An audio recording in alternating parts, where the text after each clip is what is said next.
सभी छात्रों को मेरा नमस्कार। तुलजा भवानी माध्यमिक विद्यालय संत ज्ञानेश्वर नगर लातूर स्कूल में शुरू वीडियो क्लासेस में आप सभी का स्वागत। आज हम कक्षा 9वीं का 7वां पाठ देखेंगे। इससे पहले जो कक्षा हुई है इसमें हमने इस पाठ के बारे में जानकारी ली है। जैसे कि डॉक्टर भटनागर जी का अपहरण हुआ है। भटनागर जी एक सीढ़ी के दौरान अपने मन की बात बोल रहे हैं कि वे कहाँ हैं, उनका अपहरण किस प्रकार हुआ, अब वो कौन से ग्रह पर हैं, कौन सी स्थिति में हैं और उनका अपहरण क्यों किया गया, ये सब हमने जान लिया था।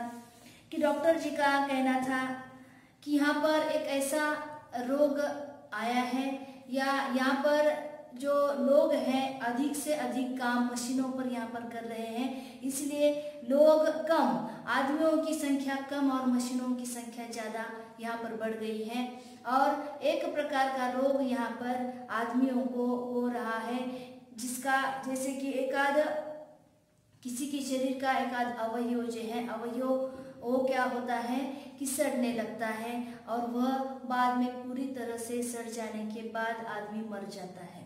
इस प्रकार का रोग वहां पर हुआ है और इस रोग के इलाज के लिए डॉक्टर का यहाँ पर अपहरण किया गया था। कि यहाँ पर जैसे उनका कहना है कि यहाँ पर भी बड़े बड़े कारखाने हैं, बड़ी बड़ी चिमनियां हैं और इनमें से निकलता हुआ जो दूषित धुआं है, दूषित जल है और इसके कारण पूरा यहाँ पर माहौल जो है दूषित बन रहा है, प्रदूषित बन रहा है और इसी कारण यहाँ पर इस प्रकार के त्वचा के रोग यहाँ पर हो रहे हैं। डॉक्टर जी का कहना है कि हमारे पृथ्वी पर भी यह स्थिति आने में कुछ देर नहीं लगेगी, क्योंकि हम भी जान रहे हैं कि हमारे भी इस पृथ्वी पर हम क्या कर रहे हैं कि हमें भी आप जैसे कि पता चल रहा है कि हमारा भी हर एक काम मशीन पर ही हो रहा है।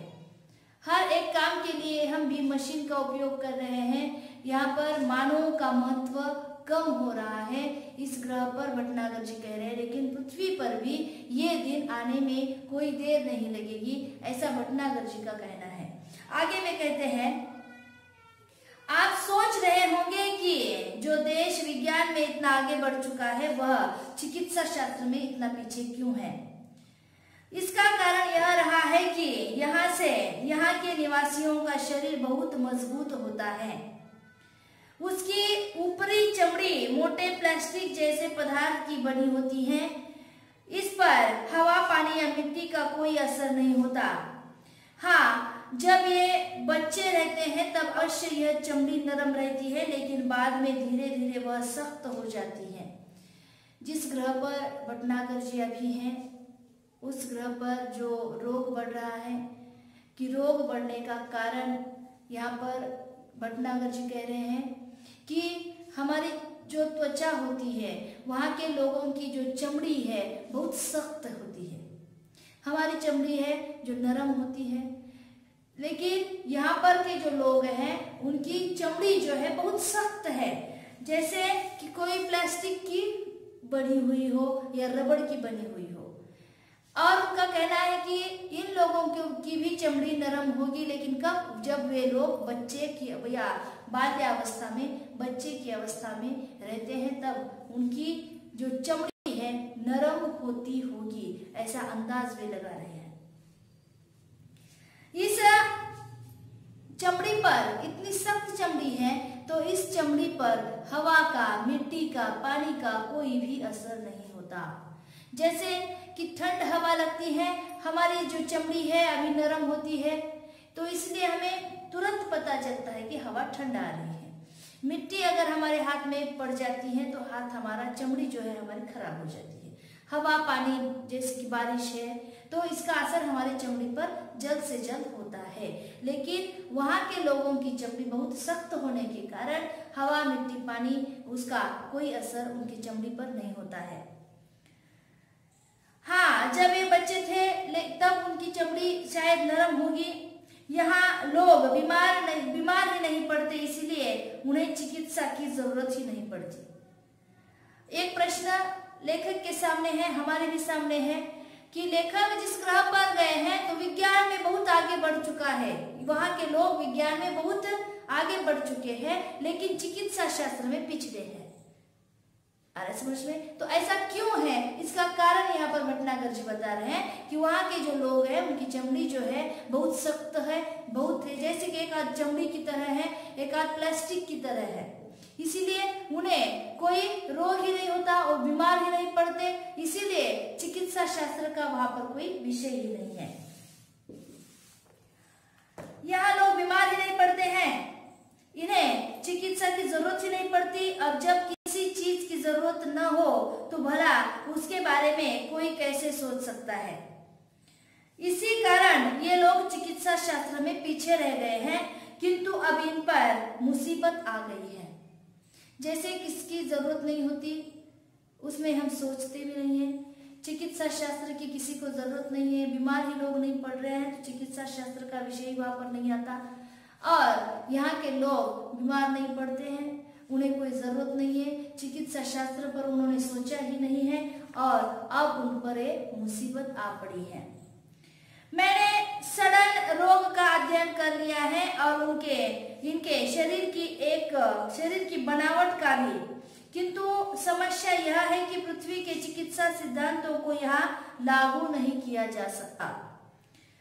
फिर भी कोशिश कर रहा हूँ, इस घातक रोग के इलाज के लिए दवाएं बनाना है, अंग प्रत्यारोपण के लिए दवाएं तथा आवश्यक साज सामान बनवाना है। और अभी भटनागर जी वहाँ के रोगों पर चिकित्सा कर रहे हैं, इलाज कर रहे हैं, इलाज ढूंढ रहे हैं।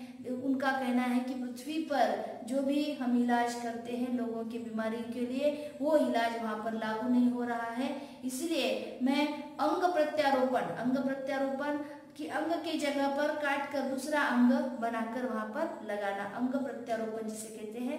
तो मैं कोशिश कर रहा हूं कि इस रोग पर कोई इलाज करूं, इसीलिए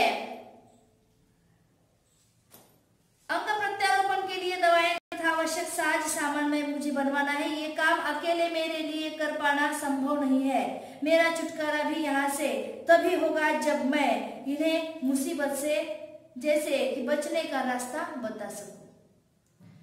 मुझे लग रहा है कि ये काम करना, ये इलाज सोचना मेरे लिए तो अकेले का तो काम नहीं है, इसीलिए मुझे ये तो काम करना ही होगा, क्योंकि जब तक मैं इन लोगों के रोगों पर कोई इलाज ढूंढ कर नहीं दूंगा, कोई उन्हें रास्ता नहीं बताऊंगा, तब तक मुझे ये लोग छोड़ेंगे नहीं है, जैसे कि यहाँ से मेरा छुटकारा नहीं होगा। इसलिए अब ये लोग योजना बना रहे हैं कि मेरी सहायता के लिए पृथ्वी से कुछ और वैज्ञानिकों और डॉक्टरों को लाया जाए। मैं उनकी बात से सहमत हूँ। मैं तो चाहता हूँ कि ये लोग स्वयं ही सारी बातें सीख ले और अपना इलाज अपने आप करे, किंतु उसके लिए ये अभी तैयार नहीं है। डॉक्टर भटनागर जी का कहना है कि अकेले का ये काम नहीं है, कुछ वैज्ञानिक और कुछ डॉक्टरों को ये लोग सोच रहे हैं कि जैसे कि भटनागर जी का अपहरण करके इस ग्रह पर लाया गया है, तो और कुछ वैज्ञानिक और कुछ डॉक्टर को यहाँ पर लाया जाए, ये लोग सोच रहे हैं। लेकिन डॉक्टर भटनागर जी का कहना है कि मुझे ऐसा लगता है कि ये सब बातें जो है यहाँ पर जो ये लोग हैं यही सीख ले, लेकिन अब ये लोग इस बात के लिए तैयार नहीं है। यही कारण है कि अब यह बात गुप्त रखी जा रही है कि पृथ्वी से कब और कितने डॉक्टरों और वैज्ञानिकों का अपहरण करके उन्हें यहाँ लाया जाएगा, और ये बात अभी कैसे जाहिर नहीं है, ये बात गुप्त है कि अब न जाने पृथ्वी पर से कितने वैज्ञानिक और कितने डॉक्टरों का अपहरण यहाँ पर किया जाने वाला है। जो भी हो, अब अगर मैं सही सलामत वापस पृथ्वी पर आना चाहता हूँ तो इनकी इच्छा के अनुसार ही आ सकता हूँ, इसीलिए इनसे विरोध मोल लेना ठीक नहीं होगा। फिलहाल यह कहना कठिन है कि मैं कब आ सकूंगा। और डॉक्टर अंत में कह रहे हैं कि जो भी हो, अगर मैं सही सलामत पृथ्वी पर वापस आना चाहूँ तो अब इनकी इच्छा से ही आ सकता हूँ, और इसीलिए इनसे विरोध मोल लेना ये कोई ठीक नहीं होगा। फिलहाल यह कहना कठिन है कि मैं कब आऊंगा, कब वापस आऊंगा। आप लोग घबराए नहीं, मुझे यहाँ कोई कष्ट नहीं है। बस मेरे आने तक आप यही समझें कि मैं इस समय विदेश यात्रा पर हूँ।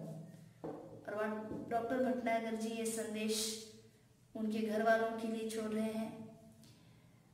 पृथ्वी के लोगों को ये बताना चाहते हैं कि मैं वापस कब आऊँगा मैं तो बता नहीं सकता, लेकिन आप अब यही सोचकर जैसे रहिए कि मैं कोई विदेश यात्रा पर गया हूँ।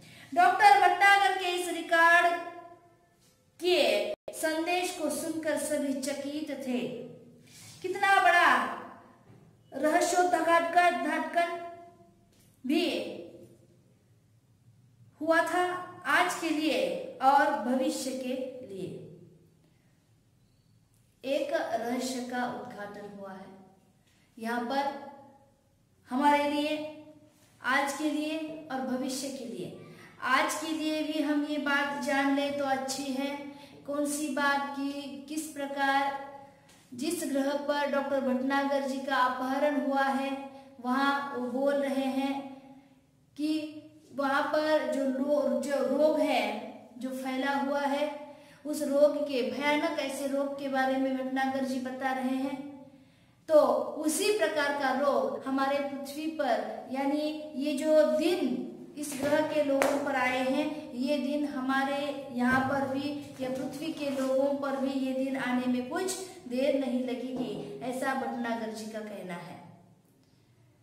छात्रों, तो हमें इस पाठ से एक संदेश मिलता है कि हमारे पृथ्वी पर भी आज हम देख रहे हैं मानवों से ज्यादा मशीनें काम कर रही हैं।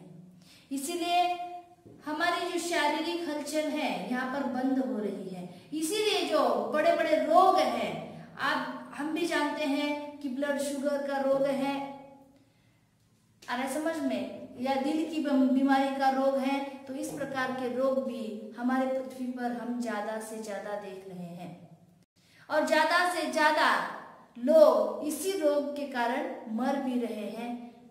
तो हमें भी सतर्क रहना चाहिए कि किस प्रकार हम जैसे विज्ञान में प्रगति तो कर चुके हैं, लेकिन इसके साथ ही साथ जो प्रदूषण हो रहा है, जो दूषित हवा हम फैला रहे हैं और जो प्रदूषण बढ़ा रहे हैं, और इस बढ़ते प्रदूषण से ही हमारे सेहत के लिए जो एक प्रकार का धोखा बन रहा है।